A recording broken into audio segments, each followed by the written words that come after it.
Welcome back. It is fight season. We have an awesome guest today. I'm super excited. We are joined by Torrez Finney, who is making his second appearance on Dana White's Contender Series August 20th. The Punisher. What's up, man? How are you? Thank you for being back. Yes, sir. Thank you for having me on the show, Jesse. I'm excited to be back, man. Great opportunity, and yes, sir, I'm ready to go. Let's do it. Man, a lot has changed in a year. You know, it's been you got the win at Dana White's Contender Series. You're still undefeated. You were 6-0 when I talked to you last. Now you're 8-0. But you didn't get that contract the first time, but you're getting a second chance. We're going to talk about that a little bit. But first, just how are you feeling knowing that you're getting your second opportunity here? I feel excited. Getting Yeah. that second opportunity. It's not necessarily guaranteed. I know Dana literally said on the show, "We'll bring you back. We'll see you down the line. Go back and get better and stuff. Da da da." But that's the thing. That stuff's not guaranteed because you still got to go Yeah. out there and perform in whatever fights. Injury, sometimes when people get those type of adversities, some people don't come back from it. Some people are like, man, I got told no, I don't know what to do next, or man, I didn't get what I've been working really hard to get. So I'm blessed to have that next opportunity, man. I'm excited to capitalize on it. Yeah, I mean, uh, there's a few directions I want to go here, but I mean, I have to imagine that being told, especially after getting a win, you're still undefeated. Did it upset you at all when you were told that you didn't do enough, that you weren't going to get this opportunity this time, but that you'll have to come back? Was it motivating for you? What was your mindset at when that moment happened? Well, I mean, we're all human. I mean, I ain't gonna lie. Yeah, My mind was all over the place because I was like, well, freak. I came on here yeah, because I saw a statistic that somebody had put on Twitter.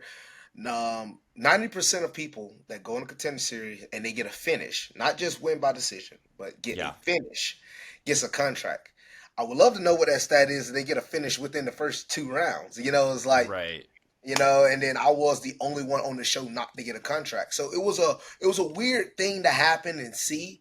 But it wasn't nothing that I was like, oh man, like this is crazy. Or I was only mad for about 5 minutes. After five Okay. minutes, I was good to go. I was like, man, look, put it behind me. I came over here and control what I can control, and that's win. Yes, I could have had a better performance in that first round. Yes, there was a lot of things I know for sure that I'm going to continue to work on. And I told people, whether I got a contract or not, which I didn't, I'm going to continue to get better. So it didn't just stop there. Obviously, once you get in the UFC, you need to bring up your level of skill set. Okay, you can't stay the same. You can't stay the same when you get in a contender. So I was going to get better anyway. So you just continue to keep getting better, and everything else will fall in line. So I live by that quote of control what you can control, and everything else will fall into place. Yeah, I love that mindset. Because I'll have to admit, I try to be as neutral as I can in this job. But when I do interview people, I tend to take a rooting interest in their career. I want the best for people that I speak to, and so I was rooting for you that night. So I was a little disappointed when it happened, but very happy to see your name pop up on my algorithm like 6 or 7 months later. One of the most viral knockouts that we've seen in a while. You had a fight in Jacksonville, just a absolutely nasty, just a nasty one. Uh, Really highlight real stuff. It went everywhere. I think I checked on. You did a collaboration post on your page. It has millions of views. Just impressive stuff. Um, First off, how did it feel knowing that you got that sort of attention for that moment? Secondly, did you get a call from the UFC that night? Did you get a call from Dana White? Do you feel like you got his attention that night? I do for I well, I tell you this, I know for sure I got the UFC's attention that night. But what the funny thing was is I actually had already gotten a contender series. They had already sent me the contract 3 or 4 weeks before that fight. Oh wow. So a little in depth of what had been going on this entire year. All right, Yeah. and a lot of people don't know this, but at the beginning of the year, I actually was selected to be on the Ultimate Fighter for this upcoming season for middleweights. Okay. Um, Fly all the way out there, do the whole ordeal. The day before they're about to take our phones, producers comes in, says going to go a different route. They didn't select me. Technically, I'll be an alternate. I said, all right, well, in my mind, I'm thinking, well, this is a little bit of a waste of time because I would Yeah. have fought already. I'm going through this whole process, the whole ordeal. And since I didn't get selected, you taking away time for me to try to find fights. I would have fought in February or early March.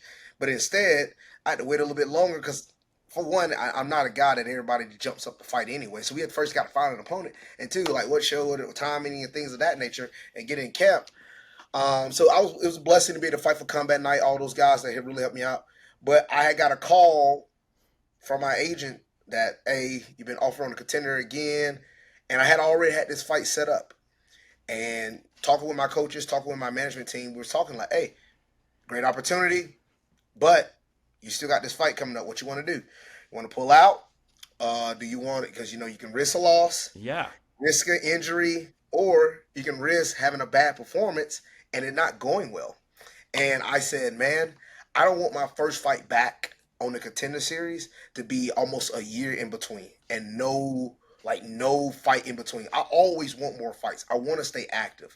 So I said, this helps me get back in that cage. This helps me allow myself to see the new skills I've been working on up to that point anyway. Like I've been going to a lot of training camps, working with a lot of different guys. And I said, I want to see that skill set be utilized in the cage in a live situation.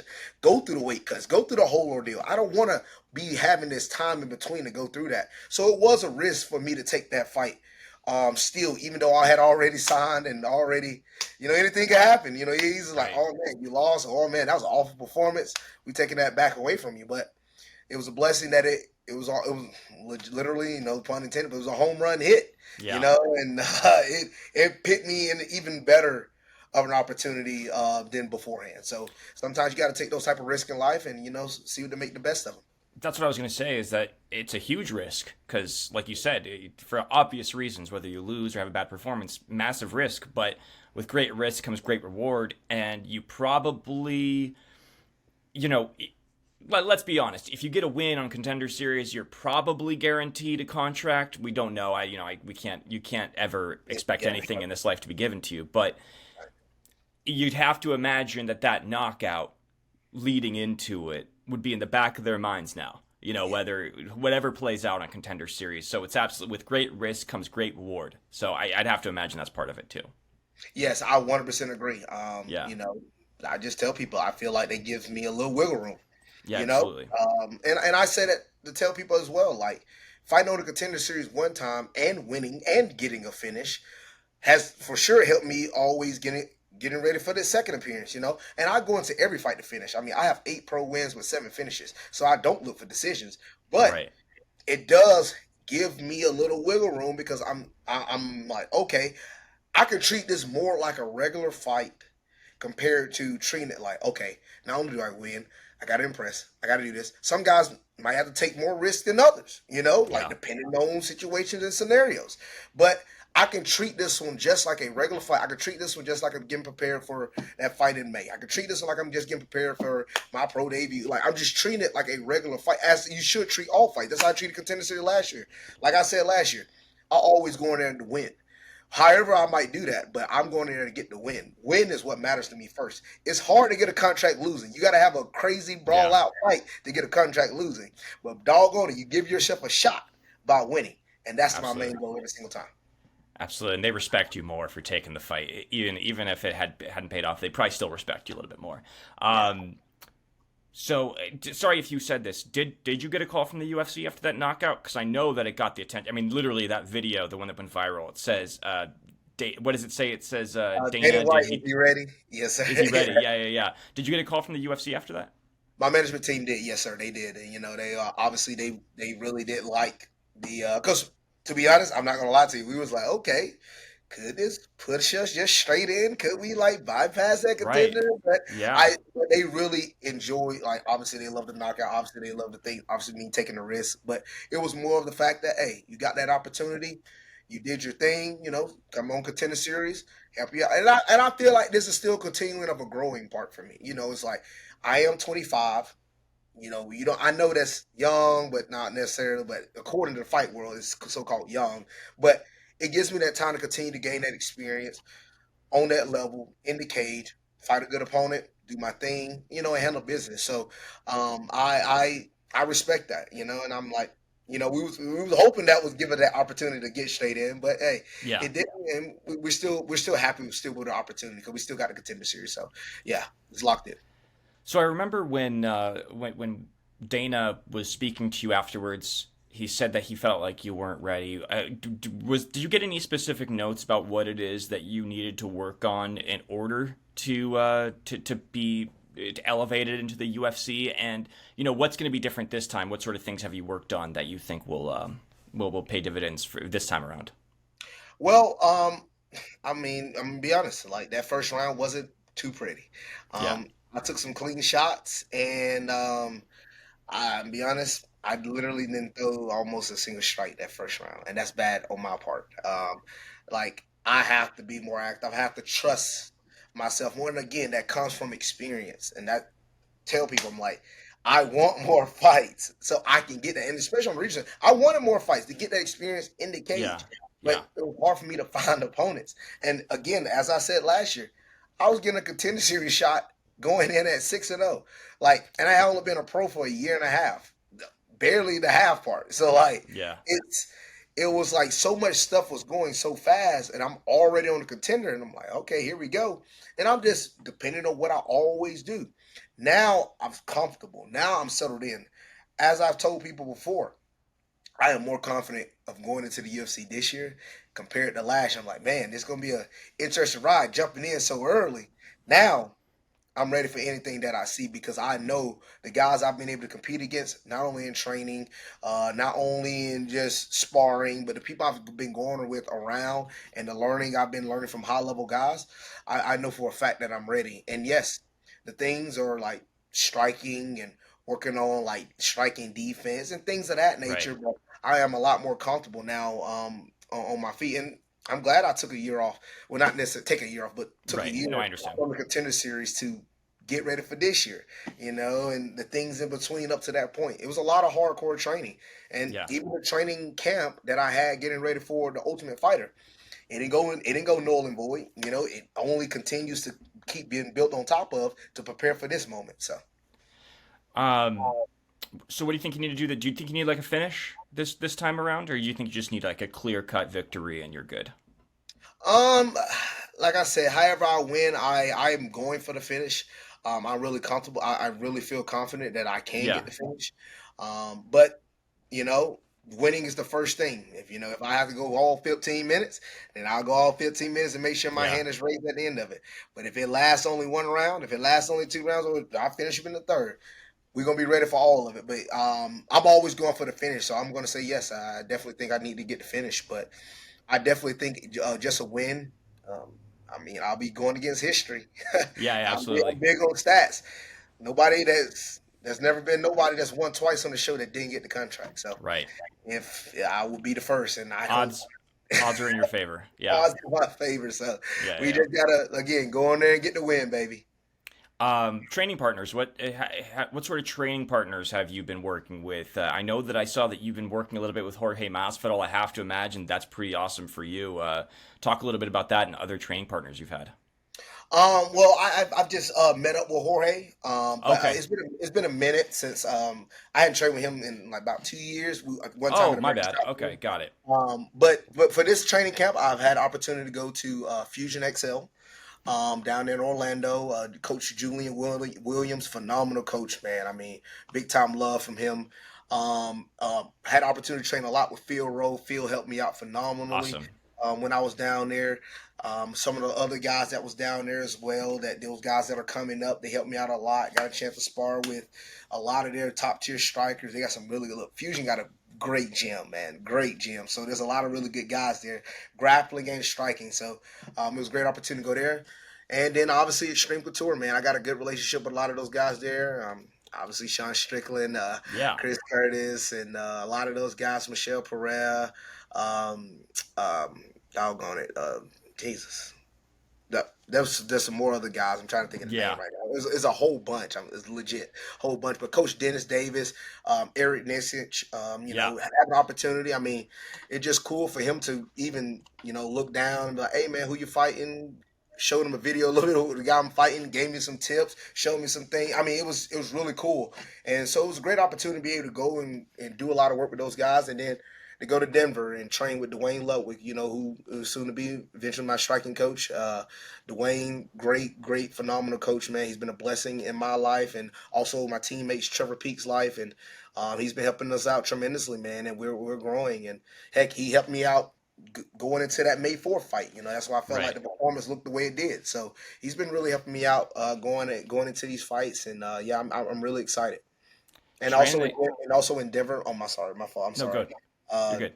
Neil Magny, Oh Grant yeah. Neal, Caleb Crump, a guy I fought, helped me out. Basil Hafez. It was great to get rounds in with those guys. So it's been really good. So I've been able to travel around and get a lot of good rounds all in overall. Love that. Training against a guy like Strickland too. They love the sparring there at Extreme Couture. They're big on that. They have those crazy sparring sessions. What's it like training with Strickland? That has to be a good time. Oh my gosh, man! He does not hold his words back. Yeah. It is fun though because it's like he definitely like gives respect. Like as time going, he gives like respect, and like he don't really give it much. Like he calls you what he calls you, man. And then like okay, as you try to gain his respect by sparring or how you go in training and things of that nature, he'd be like, love, and then he'll try to give you different tips. So like I know how he seems, and look, Yeah. it's understandable because he is what he is, but. He does got a little bit of a heart down there, man, and he does help out a lot of the young guys at Extreme Couture in his own way. It might not always be the best way, but he does try to Right. help out a lot of fighters in his own way. He's like, you're not gonna be no p word around here. You're gonna be a man. Right. So, Right. yeah. Um, well, let me shift gears a little bit here. I only have I have a few more for you. It's well known that you were a football player. I'm just curious. You did you ever try to go pro? By the way, were you trying to go pro when you were in college? Yes, that was one of my goals. I had a few scouts look at me. Yeah. And I'm not gonna lie, I know this is like the old, well, I tore my knee. Well, Yeah. that's Yeah. actually Yeah. Of what course. happened, but literally, I tore my knee. So I tore my Yeah. ACL. So that actually diminished my chance. Plus, I'm already short, so Right. that really diminished my Well. chances. Best chances at fullback, but I mean, it really diminished when you already hurt. They're not gonna take up no hurt fullback in the league. So I worked hard to get back, but then again, things happened a little differently for me because COVID hit. And Yeah. when COVID hit, a lot of things were different. The whole world was different, so we didn't know what Yeah. was going on. And then that's when I found boxing, and then that's when I transitioned. I only boxed for like a few months, and then one of the guys at the boxing gym was like, "Hey, man, come to this gym, Gogi, man. They got great jiu-jitsu, and they got a little MMA." And I go there and I fell in love first class. And I said, this is what I want to do. I'll never forget that day. I said, this is exactly what I want to do. And I had never ever thought in my life that I wanted to fight. I never Right. did. But I'm so much of a competitor and an athlete, and I just love to compete. Um, I said, why the heck not? And I said, I'm 21. What you got to lose, man? It's like you only get one shot at this life. Why not go Yeah. for it? So, and it's been a blessing for me ever since, man. So I'm so glad I took that chance. I love that. That's one of the great things that I like when I hear about. Sorry, if I when I hear about MMA is that it's a career for athletes when you're later on. You maybe not. A lot of these sports you have to start when you're a kid, right? Sure. MMA, it's one where a lot of people can start a little bit later in life, Mhm. if you have the athletic gifts to do so. So that's great to hear. I love that. This is the fun topic that I have for you because there were some photos that went viral. Jack Mack of Barstool Sports made a video about the about. I'm sure you know where I'm going with this. The photo of your physique, and I was just curious how you felt about it when you saw your physique going viral. You're obviously you're shredded. What were your thoughts when those photos started going viral? People were making videos about it. Oh no, man, I laughed, dude. I mean, dude, Yeah, the comments. I mean, the yeah, comments that were on Instagram, on Twitter, on TikTok, hilarious, man. Like absolutely hilarious. I saw some great little small memes and gifs that people have made, but obviously some was really funny and some was like, ah, man, that's a little too rough. But it is what it is. I love it, yeah, but I had no hard feeling. Hey, I'm thankful. They took the time to look at it and see it, and make the video and like, hey, yeah. favorite fighter and things of that nature. And hey, everybody tune in on August 20th, man. excited to show off that physique. You know, I know a lot of people see my size and they think, big muscular guy. And that's only a round one fighter. You know, he gas out in round one, but I have to deal with that, hearing that all the time. But little do people know I really focus a lot on my cardio, so I'm really the one that's pushing the pace on others and outlasting them. So we'll see how that looks on August 20th. People were pointing out your traps. You got the strong neck. Is that it's going to prevent people from being able to choke you? Is that true? Does it help you? Does it help prevent the choke? Yeah, it does, man. It's been a minute since I've been choked. I ain't gonna lie to you. It's been a long time. You might catch me in some type of joint lock here and there, but which is still rare in itself. But it's very rare I get choked. I'll tell you that much. All right, well, you got one of the best. Once you get your UFC contract, you're gonna have one of the best physiques in the UFC. So I want to do a little speed round here. Let's go through the best physiques that I could think of in the UFC. See how you stack up. Are you game? Yes, sir. Let's do it. Joaquin Buckley. Oh man, I love that match. That would be a fun matchup. Yeah. I love it. That's a fun matchup. Yeah. Who's got a better physique though? Oh, me. Yeah. Look. Hey, the brother does look like he's jacked. Like he looks good. Yeah. But when I cut, mine's pop out a little bit more, man. I like mine. We got somebody in your division here, Paulo Costa. Woo! Now look, I've seen Paulo Costa in person. Yeah. Paulo Costa is like jack. But I am gonna say this though. His thighs are big, but he got little small calves. Okay. Now I'm not saying I know sometimes calves can be genetic, but I got a few more inches on mine. Right. All right. The middleweight champion of your division, of what would be your division, Dricus du Plessis. Dricus, man, I mean, he looks like one of those guys that are just country strong, like born strong. Like he don't necessarily have like no incredible physique like the first two you just named, but he does. I can tell from watching him fight, he is just a strong ox. So that'll be also a fun one I would love. If I'm fighting Dricus du Plessis, that means I'm in the right area of my career. Absolutely. All right, last one. Brock Lesnar. Hey, you can't throw that one on me. I know. Hey, that's a monster, man. Hey, Brock, I love Brock, man. Follow his whole career, man. I'm a big fan of him. I'm a big pro wrestling fan as well, obviously. But dude, specimen. I mean, this man is 300 pounds, can do a freaking somersault, like off the top rope, like double backflip. It's incredible. The athleticism, the quickness and speed of his shots. Yeah. Ooh, don't want to mess with a man like that. Absolutely. No, I understand. Maybe we'll get you 2 weight classes higher and we'll make that happen one day. Right. But curious, who you got in the middleweight championship coming up? Israel Adesanya versus Dricus du Plessis. This they've been going at it for a while. We're finally going to see it. UFC 305. Who do you got?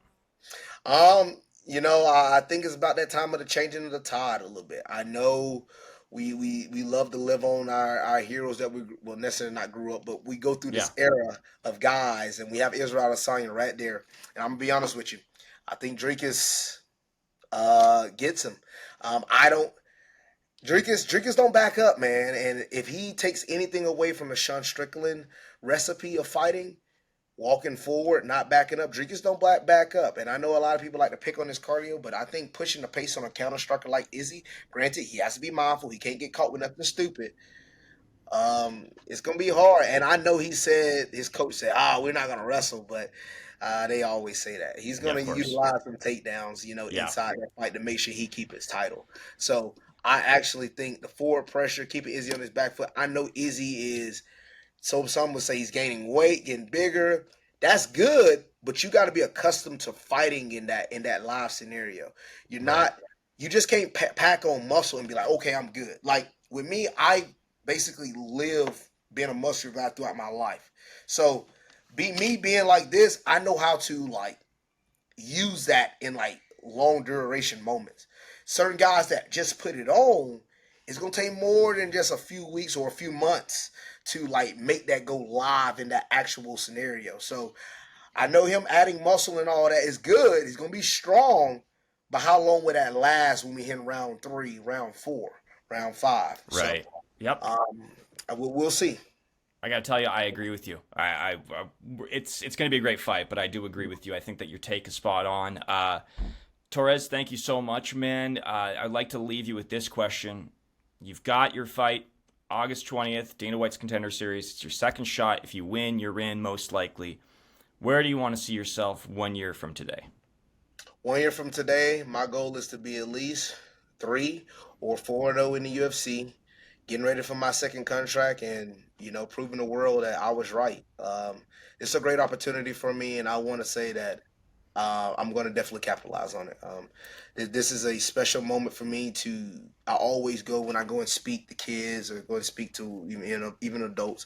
I always talk about me overcoming adversity in college, me overcoming adversity in high school, being told I was too short, or overcoming an injury, or being told I'm too small to play D1 football. I wasn't good enough to beat the best wrestler in the state, but I won. Beat them in the state championship, like coming off ankle injuries and surgeries and knee surgery and stuff, all this nature, and all the adversity I've always had to deal with. And there's just another step I can add to the story of like the adversity to overcome from the year before of getting to that platform. And I just want to use that. This is just not me fighting for myself, but this is just me fighting for all the people that get doubted and all the people that have to deal with adversity. You can overcome it. And August 20th, we're going to put an exclamation point on that. Bro, I'm ready to run through a brick wall right now. That was great. Thank you so much, man. I'm rooting for you. I genuinely am, and I think the best is yet to come for you, bro. So best of luck, all right? Yes, sir. Thank you very much, Jesse.